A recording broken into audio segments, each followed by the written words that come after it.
नमस्कार किसान साथियों, आप देख रहे हैं दूरदर्शन किसान। मैं हूं मोनालिसा। स्वागत करती हूं आपके अपने कार्यक्रम कृषि दर्शन में। इस कार्यक्रम में हम आज़ादी का अमृत महोत्सव मना रहे हैं, जिससे खेती किसानी के लिए आपको और भी प्रोत्साहन मिले।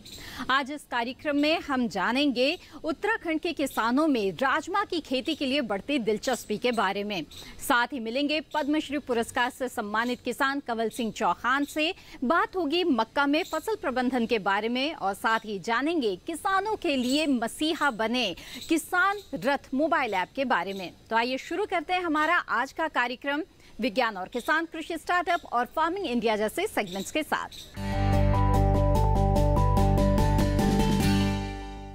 आइए कार्यक्रम कृषि दर्शन में देखते हैं हमारा पहला सेगमेंट विज्ञान और किसान।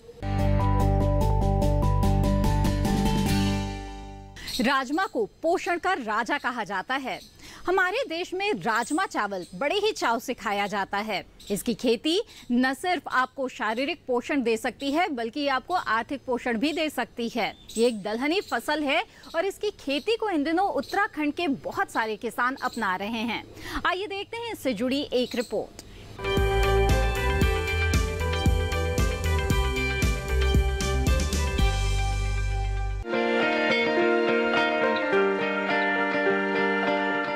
उत्तराखंड में पहाड़ी इलाके हैं। कल कल बहती नदियां सिंचाई के लिए पर्याप्त पानी उपलब्ध कराती हैं और यहाँ जिस तरह की बारिश होती है वो राजमे की खेती के लिए अनुकूल परिस्थितियां पैदा करती है। खासतौर से यमुना घाटी की उपजाऊ दोमट मिट्टी, यहाँ का तापमान और जलवायु ज्यादा उपज के लिए बहुत उपयोगी है। घाटी क्षेत्र के किसान शायद ही कभी राजमे को एकमात्र फसल के रूप में उगाते हों, बल्कि यहाँ इसे अंतर फसल के तौर पर उगाने का चलन है। ज्यादातर किसान गन्ने के साथ इसे बोना पसंद करते हैं। राजमे के साथ एक और अच्छी बात यह है कि ये 90 से 115 दिनों के भीतर तैयार हो जाती है और प्रति हेक्टेयर उत्पादकता 12 से 20 क्विंटल है। देहरादून के आसपास रहने वाले वो किसान जो कभी गेहूं, धान, रतून, मक्का और तोरिया की खेती किया करते थे, अब राजमा उगा रहे हैं। इसकी बड़ी वजह यही है कि इसकी फसल जल्दी पककर तैयार हो जाती है और जल्द मुनाफा मिलना शुरू हो जाता है। हालांकि राजमा बोने की शुरुआत कुछ ही किसानों ने की थी, लेकिन मुनाफा देख दूसरे किसान भी इसकी ओर आकर्षित हुए। इसका परिणाम ये निकला कि उत्तराखंड में राजमे का रकबा साल दर साल बढ़ता गया। राजमे की इसी कामयाबी में ढकरानी स्थित कृषि विज्ञान केंद्र की सेवाओं को नजरअंदाज नहीं किया जा सकता। इस केंद्र ने क्षेत्र के राजमा किसानों की खूब मदद की है। वैज्ञानिकों और किसानों की मिलीजुली कोशिशों की बदौलत ही पूरा इलाका राजमे की खेती के रूप में बदल गया है। कुछ समय पहले तक यहाँ सिर्फ 3 हेक्टेयर जमीन पर राजमा बोया जाता था, लेकिन अब ये रकबा बढ़कर 100 हेक्टेयर हो गया है। स्थानीय किसानों का मानना है कि दूसरी प्रचलित फसल की तुलना में राजमे से ज्यादा आमदनी मिल रही है। इस दलहनी फसल की ओर किसानों के आकर्षण की एक वजह इसकी आसान थ्रेसिंग भी है। राजमे की ओर किसानों को प्रेरित करने के लिए वैज्ञानिकों की ओर से बाकायदा अभियान चलाया गया। किसानों को इसके आर्थिक फायदे गिनाए गए और उगाने का प्रशिक्षण दिया गया। प्रशिक्षण के दौरान बताया गया कि प्रति हेक्टेयर 80 किलो बीज की जरूरत होगी। कतार से कतार का फासला 45 सेंटीमीटर और बीज से बीज की दूरी 10 सेंटीमीटर रखनी होगी। वैज्ञानिकों ने उन्हें ये भी बताया कि बोने से पहले बीजोपचार जरूर करना है। इतना ही नहीं, प्रशिक्षु किसानों की मिट्टी को भी जांच के लिए प्रयोगशाला भेजा गया और जांच रिपोर्ट के आधार पर ही उर्वरकों की सिफारिश की गई। कृषि विज्ञान केंद्र के वैज्ञानिक किसानों के संपर्क में रहे, उनके खेतों का दौरा करते रहे और किसी समस्या के आने पर उसका निदान करते रहे।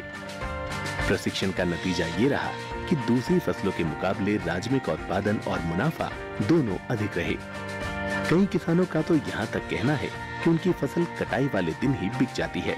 स्थानीय बाजार में राजमे की अच्छी खासी स्वीकार्यता है, जो इस बात को दर्शाता है कि किसानों को अपनी फसल बेचने के लिए ज्यादा दूर जाने की जरूरत नहीं होगी।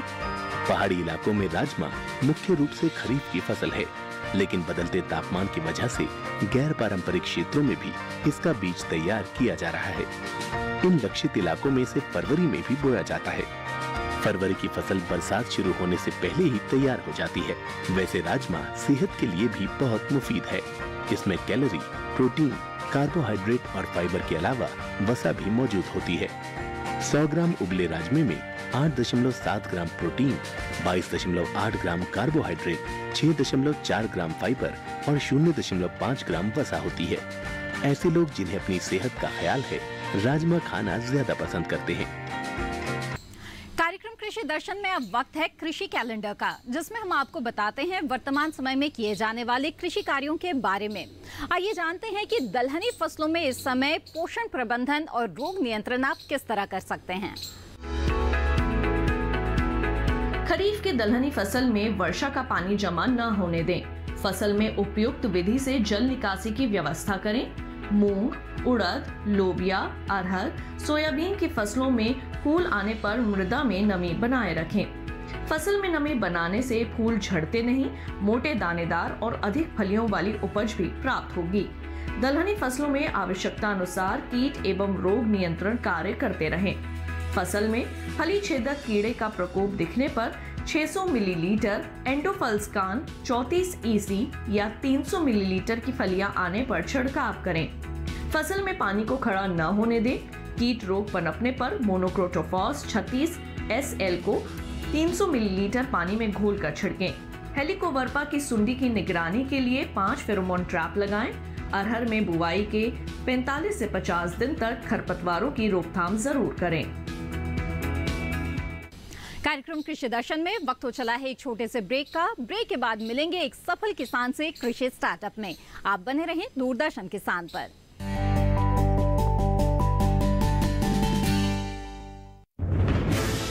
कोरोना वायरस के खतरे से बचते हुए फसल की कटाई, बिक्री, खरीद, नई फसल की जुताई और बुआई सुरक्षित हो सकती है अगर हम लगातार हाथों को साबुन और साफ पानी से नियमित अंतराल पर धोते रहें। नाक, मुंह को मास्क, गमछे या कपड़े से ढक कर रखें। आंख, कान, नाक, मुंह न छुएं। आपस में 2 गज की दूरी बनाए रखें। मास्क और 2 गज की दूरी के मंत्र को अभी हमें छोड़ना नहीं है। फसलों की बुवाई एवं कटाई करते समय आपस में कम से कम 2 गज की दूरी बनाए रखें। फसल की कटाई करने के बाद छोटे छोटे ढेरों में इकट्ठा करें। कृषि के औजारों की समय समय पर सफाई करें। एक दूसरे के साथ औजारों की अदला बदली न करें। श्रमिकों के शौचालयों और हाथ धोने की जगह की ठीक से सफाई जरूरी है। बुआई, कटाई एवं मड़ाई के दौरान इस बात का ध्यान रखें कि इन स्थानों के आसपास कोई थूके नहीं। कंबाइन, हार्वेस्टर, थ्रेशर, जुताई और बुआई की मशीनों को इस्तेमाल से पहले साफ करें। मशीनों के इस्तेमाल से पहले और इस्तेमाल के बाद हाथ साबुन से साफ करें। वाहनों, बोरियों, थैलियों और पैकिंग के दूसरे सामान की साफ सफाई पर भी खास ध्यान दें। खरीद केंद्र पर आने से पहले किसानों एवं श्रमिकों की जांच। खरीद केंद्रों पर भीड़ न लगाएं एवं किसानों को बारी बारी से बुलाएं। गोदामों पर खरीदी हुई फसल को लेने में शीघ्रता करें ताकि किसानों एवं श्रमिकों को रुकना ना पड़े। कोरोना के खतरे से बचाव और अधिक जानकारी के लिए आरोग्य सेतु ऐप डाउनलोड करें। देश में खाद्य सुरक्षा के ये सिपाही भोजन की निरंतर उपलब्धता को सुनिश्चित करते हैं। किसान स्वस्थ रहें, तभी हम कोरोना वायरस से जीत पाएंगे, आगे बढ़ पाएंगे। किसान सबल, देश प्रबल।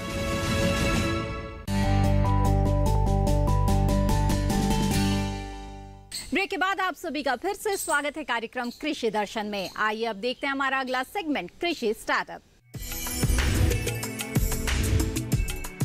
कृषि में अथक परिश्रम कर अपने लक्ष्य को हासिल करने वाले प्रगतिशील किसानों में से एक है हरियाणा के अटेना गांव में रहने वाले किसान कंवल सिंह चौहान। इन्होंने परंपरागत कृषि के साथ साथ अन्य कई फसलों और सब्जियों की खेती करने में सफलता हासिल की है और इनके नवाचारों के लिए जहां इन्हें भारत सरकार की तरफ से पद्मश्री पुरस्कार से नवाजा गया है, तो वहीं भारतीय कृषि अनुसंधान परिषद द्वारा भी इन्हें एनजी रंगा किसान सम्मान से सम्मानित किया जा चुका है। तो आइए मिलते हैं इनसे और जानते हैं इनकी सफलता की कहानी।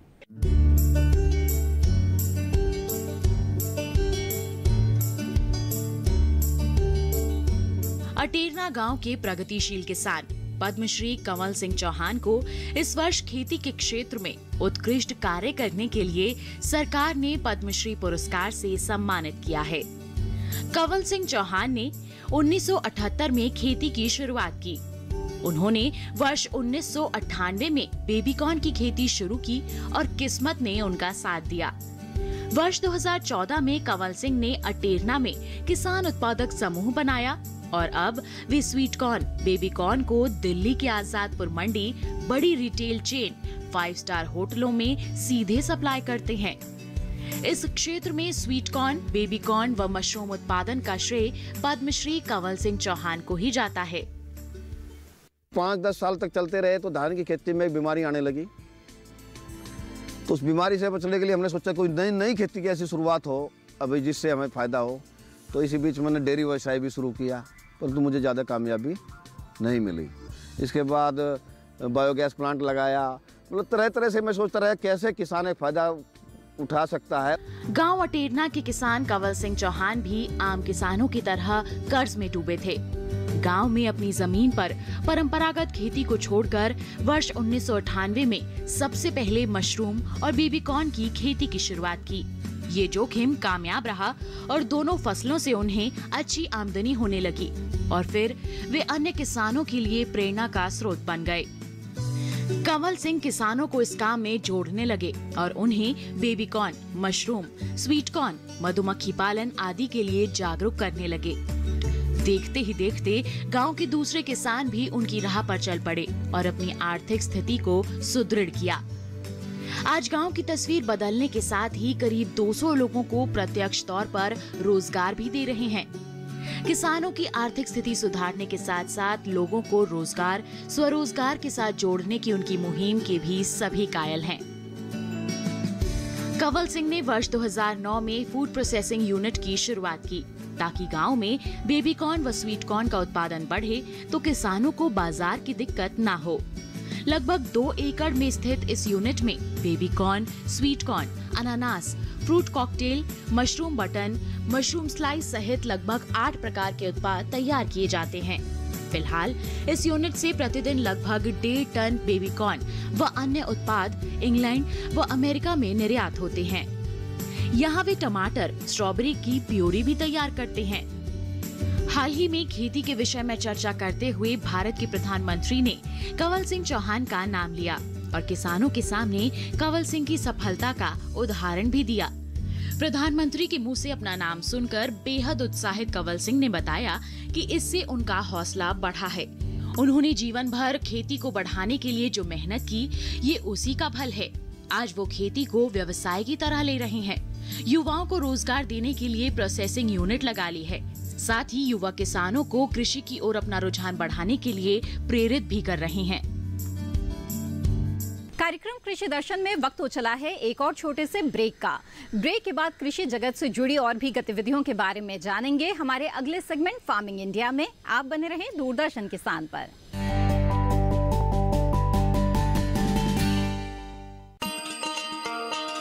किसान भाइयों गांठ बांध लो, गांठ बांध लो, बात बहुत है काम की, समृद्धि के पैगाम की। मिट्टी के मिजाज को समझो, मिट्टी के हर राज को समझो, मिट्टी की तुम जांच कराओ, मुफ्त सॉइल हेल्थ कार्ड ले जाओ। कभी मुनासिब बीज लगाओ, सही किस्म की खाद ले आओ, जितनी जरूरी उतनी डालो, सही मात्रा खुद पहचानो, इसको अपना मंत्र बना लो, मिट्टी की सेहत को जानो। बात बहुत है काम की, कम लागत अधिक वरदान की। किसान भाइयों गांठ बांध लो, आज ही मिट्टी की जांच कराएं। राज्य सरकार के कृषि अधिकारी से संपर्क करें और मुफ्त में सॉइल हेल्थ कार्ड पाएं। कृषि और किसान कल्याण मंत्रालय द्वारा किसान हित में जारी। ब्रेक के बाद आप सभी का फिर से स्वागत है कार्यक्रम कृषि दर्शन में। आइए देखते हैं हमारा अगला सेगमेंट, फार्मिंग इंडिया। प्रधानमंत्री नरेंद्र मोदी ने अपने मन की बात में सुखेत मॉडल का जिक्र किया है। ये एक ऐसा मॉडल है जिसके तहत ग्रामीणों को आम के आम और गुठलियों के दाम मिल रहे हैं। जी हां, आपको बता दें कि बिहार के मधुबनी के सुखेत गांव में कचरे से कमाई की योजना चलाई जा रही है, जिसके तहत कचरे के बदले ग्रामीणों को न सिर्फ मुफ्त में घरेलू गैस मिल रहा है, उन्हें प्रदूषण से मुक्ति मिल रही है, इसके साथ ही उन्हें जैविक खाद भी आसानी से मिल रहा है। इसके बारे में आइए और भी विस्तार से जानते हैं और देखते हैं कि मन की बात में प्रधानमंत्री ने क्या कुछ कहा। मेरे प्यारे देशवासियों, इस कोरोना कालखंड में स्वच्छता के विषय में मुझे जितनी बातें करनी चाहिए थी, लगता है शायद उसमें कुछ कमी आ गई थी। मुझे भी लगता है कि स्वच्छता के अभियान को हमें रत्ती भर भी ओझल नहीं होने देना है। राष्ट्र निर्माण के लिए सबका प्रयास कैसे सबका विकास करता है, इसके उदाहरण हमें प्रेरणा भी देते हैं और कुछ करने के लिए एक नई ऊर्जा भर देते हैं, नया विश्वास भर देते हैं, हमारे संकल्प में जान फूंक देते हैं। हम ये भली बात ही जानते हैं कि जब भी स्वच्छ भारत अभियान की बात आती है तो इंदौर का नाम आता ही आता है, क्योंकि इंदौर ने स्वच्छता के संबंध में अपनी एक विशेष पहचान बनाई है और इंदौर के नागरिक इसके अभिनंदन के अधिकारी भी हैं। हमारा ये इंदौर कई वर्षों से स्वच्छ भारत रैंकिंग में पहले नंबर पर बना हुआ है। अब इंदौर के लोग स्वच्छ भारत के इस रैंकिंग से संतोष पाकर के बैठना नहीं चाहते हैं, वे आगे बढ़ना चाहते हैं, कुछ नया करना चाहते हैं। और उन्होंने क्या मन में ठान ली है, उन्होंने वाटर प्लस सिटी बनाए रखने के लिए जी जान से जुटे हुए हैं। वाटर प्लस सिटी यानी ऐसा शहर जहां बिना ट्रीटमेंट के कोई भी सीवेज किसी सार्वजनिक जल स्रोत में नहीं डाला जाता। यहाँ के नागरिकों ने खुद आगे आकर अपनी नालियों को सीवर लाइन से जोड़ा है, स्वच्छता अभियान भी चलाया है और इस वजह से सरस्वती और कान नदियों में गिरने वाला गंदा पानी भी काफी कम हुआ है और सुधार नजर आ रहा है। आज जब हमारा देश आजादी का अमृत महोत्सव मना रहा है तो हमें याद रखना है कि स्वच्छ भारत अभियान के संकल्प को हमें कभी भी मंद नहीं पड़ने देना है। हमारे देश में जितने ज्यादा शहर वाटर प्लस सिटी होंगे उतना ही स्वच्छता भी बढ़ेगी, हमारी नदियां भी साफ होगी और पानी बचाने की एक मानवीय जिम्मेवारी निभाने के संस्कार भी होंगे। साथियों, मेरे सामने एक उदाहरण बिहार के मधुबनी से आया है। मधुबनी में डॉक्टर राजेंद्र प्रसाद कृषि विश्वविद्यालय और वहां के स्थानीय कृषि विज्ञान केंद्र ने मिलकर के एक अच्छा प्रयास किया है। इसका लाभ किसानों को तो हो ही रहा है, इससे स्वच्छ भारत अभियान को भी नई ताकत मिल रही है। विश्वविद्यालय की इस पहल का नाम है सुखेत मॉडल। सुखेत मॉडल का मकसद है गांवों में प्रदूषण को कम करना। इस मॉडल के तहत गांव के किसानों से गोबर और खेतों घरों से निकलने वाला अन्य कचरा इकट्ठा किया जाता है और बदले में गांव वालों को रसोई गैस सिलेंडर के लिए पैसे दिए जाते हैं। जो कचरा गांव से एकत्रित होता है उसके निपटारे के लिए वर्मी कंपोस्ट बनाने का भी काम किया जा रहा है। यानी सुखेत मॉडल के 4 लाभ तो सीधे सीधे नजर आते हैं। एक तो गांव को प्रदूषण से मुक्ति, दूसरा गांव को गंदगी से मुक्ति, तीसरा गांव वालों को रसोई गैस सिलेंडर के लिए पैसे और चौथा गांव के किसानों को जैविक खाद। आप सोचिए, इस तरह के प्रयास हमारे गांवों की शक्ति कितनी ज्यादा बढ़ा सकते हैं। यही तो आत्मनिर्भरता का विषय है। मैं देश की प्रत्येक पंचायत से कहूंगा कि ऐसा कुछ करने का वो भी अपने यहाँ जरूर सोचें। सरकार किसानों को हर तरह की सुविधाएं देने की कोशिश कर रही है। खास तौर से डिजिटल माध्यम के जरिए किसानों के काम को और भी आसान बनाने की कोशिश की जा रही है। पिछले साल लॉकडाउन के दौरान किसानों को फसलों की बिक्री और आवाजाही में परेशानी न हो, किसी तरह की रुकावट न आए, इस उद्देश्य से किसान रथ मोबाइल ऐप लॉन्च किया गया। आइए जानते हैं किस तरह से किसानों की मुसीबत का साथी बना किसान रथ।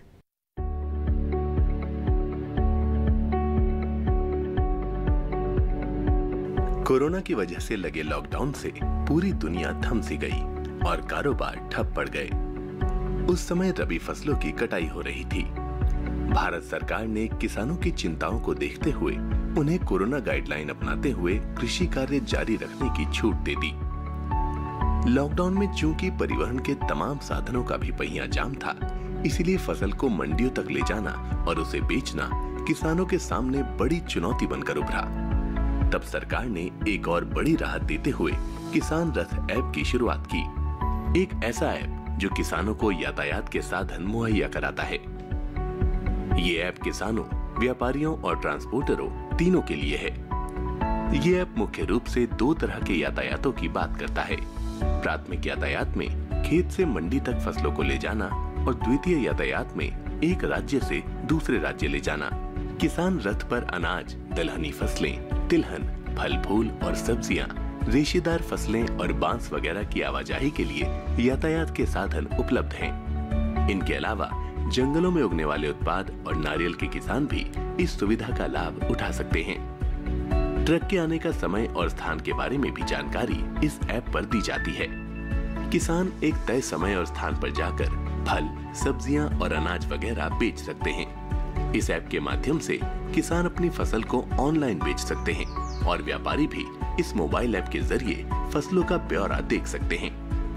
किसान रथ मोबाइल ऐप के जरिए फसलों की खरीद और बिक्री दोनों में आसानी होती है।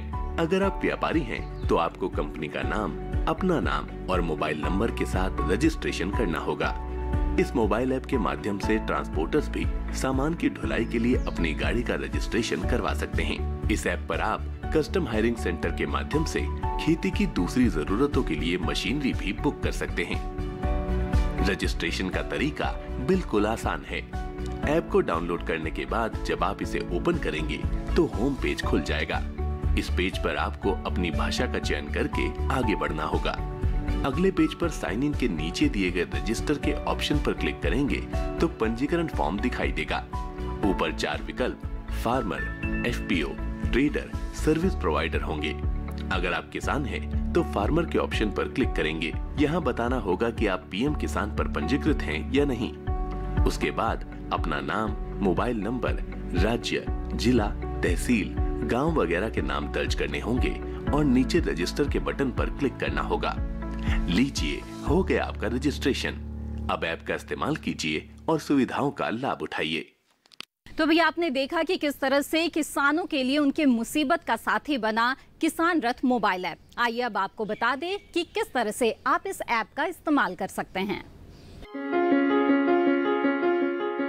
किसान रथ मोबाइल ऐप देश भर के किसान और व्यापारियों को कृषि उत्पाद के परिवहन के लिए परिवहनकर्ताओं से जोड़ने की सुविधा प्रदान करता है।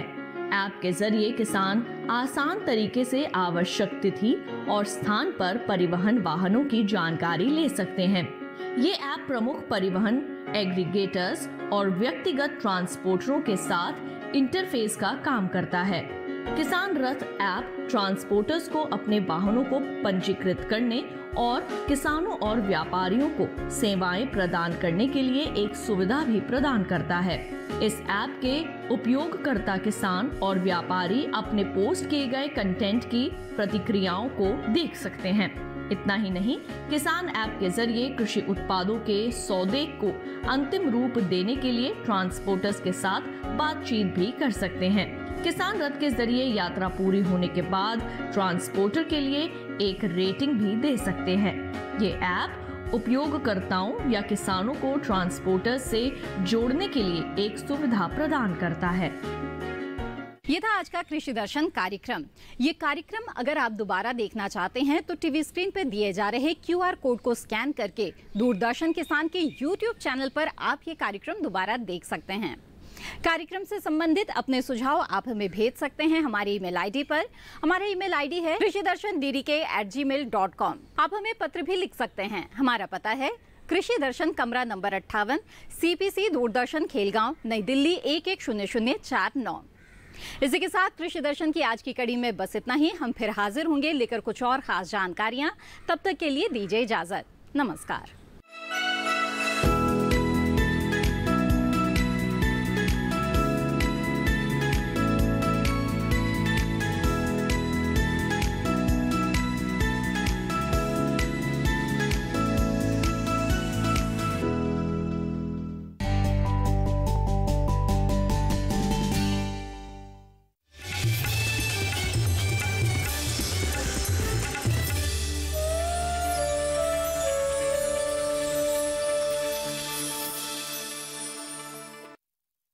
मैं हूँ श्रुति पनवर और हमारे साथ है किसान मित्र फेमस लाल और साथ में डिजिटल दीदी, और हम लोग किसान बहन भाइयों के लिए लेकर आ रहे हैं छटाक भर खुशी में। इसमें बात होगी कृषि के बारे में और मुलाकात होगी ज्ञान, विज्ञान और कला के क्षेत्र में मशहूर हस्तियों से, और कराएंगे आपको भारत के खूबसूरत जगहों की सैर, और उठेगी यहाँ गीत संगीत की लहर, क्योंकि सबके लिए है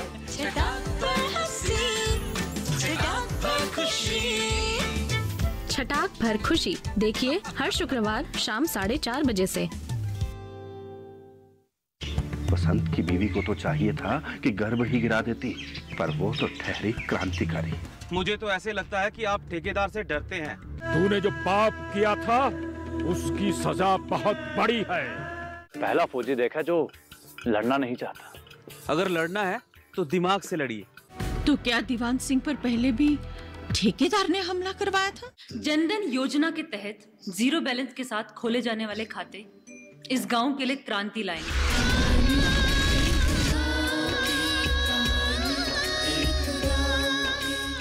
कहानी एक गांव की देखिए सोमवार से शुक्रवार शाम 8:30 बजे सिर्फ डीडी किसान पर।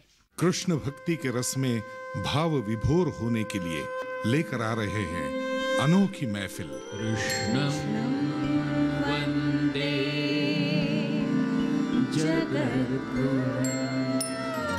हमारे घर आवो जी प्रीतम प्यारा, प्रीतम प्यारा, प्रीतम प्यारा,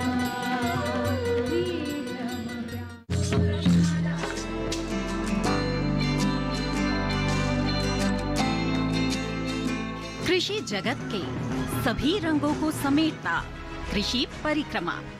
कृषि परिक्रमा हर शनिवार शाम 5:30 पर और पुनः प्रसारण हर सोमवार सुबह 9:30 पर डीडी किसान पर। के रस में भाव विभोर होने के लिए लेकर आ रहे हैं अनोखी महफिल। कृष्णं वंदे जगद्गुरुं। हमारे घर आवो जी प्रीतम प्यारा, प्रीतम प्यारा, प्रीतम प्यारा,